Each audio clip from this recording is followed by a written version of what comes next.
Hey guys, hey internet. Tonight is BAM! Vinyl and Music News, and probably a lot of you are like, hey, who is this? Where is Ink Drop? I am Ink Eater.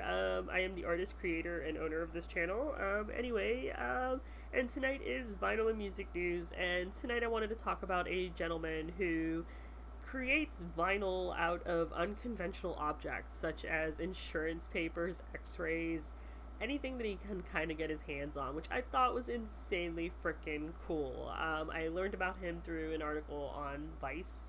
I'll leave a link down below.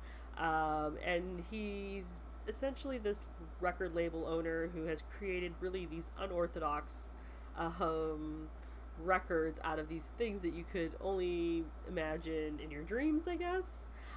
He has this one that is described in the article as a Venn diagram that happened to happen because he accidentally drilled a hole in the center too big, and so he took it and went with it.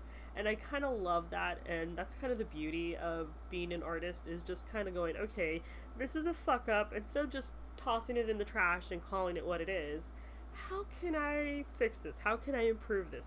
How can I just, take it for what it is and just go with it? That's kind of what I love about art. There are no fuck-ups. There are only, like, oh, take a moment, take a step back, and figure out how to do that again, situations. But that's just me. Anyway, I thought he was a really, really insanely cool guy. He creates vinyl out of 1940s Presto recording lathe equipment. My friend George, at one point, was talking about creating something like this, and it was kind of funny because there's an name that was mentioned in the article, Peter King, who I had heard about years earlier from my friend George, because we were talking about making a piece of recording out of a vinyl. We were going to make a recording out of a plastic plate, and we had this whole idea in mind, and I don't know if he ever did it. I should bug him about that, but anyway, I digress. He gets mentioned in this article, and I'm like, oh, no shit. Apparently, though, it was kind of sad. In the article, well, not necessarily in the article, if you clicked on the Peter King name, which is kind of bothersome to me, is that the whole article was about Michael Dixon, which is an amazing creator. Definitely read the article. But I was a little bummed out by the fact that Peter King was nothing more than a link.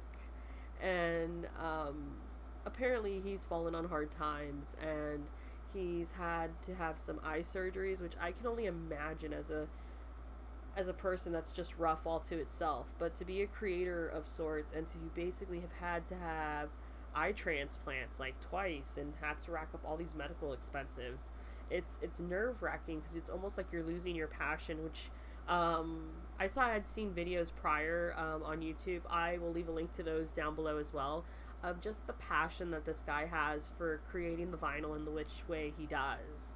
I think it's utterly fascinating, and if you're into just really nerdy, eclectic vinyl recordings, definitely check out Michael Dixon. I think his stuff is really insanely cool. He created one recording that's like a Venn diagram. He also does this game where he sends recordings that are incomplete, and you have to color them in order to get the rest of it by taking a picture, sending it to him. And it's this idea of interacting with your recordings and them just not being just objects that you purchase, which it kind of blew my mind away in a little bit of a way, because it's this interaction, it's this way of making it kind of personal in a little bit of a way. It's kind of what I see in some of my art personally. It's kind of why I do the black and white. I have this whole idea of doing coloring books, because I want this whole idea of people to own it and do it themselves, and just, own it, I guess. And it's just like this really cool idea of making something personal to you. Anyway, that's a whole other tangent for a different day in another video, I guess. Anyway, that's pretty much it. And I leave you with, let me know, what is your favorite song that you're currently listening to? Mine would have to be Portugal the Man, Feel It Still, because that one's such a good song. Anyway, hope you guys are doing awesome, and yeah, bye! Whatever it is that you believe you're seeing, it's not real. what the theme in this place. So you can't take anything for granted.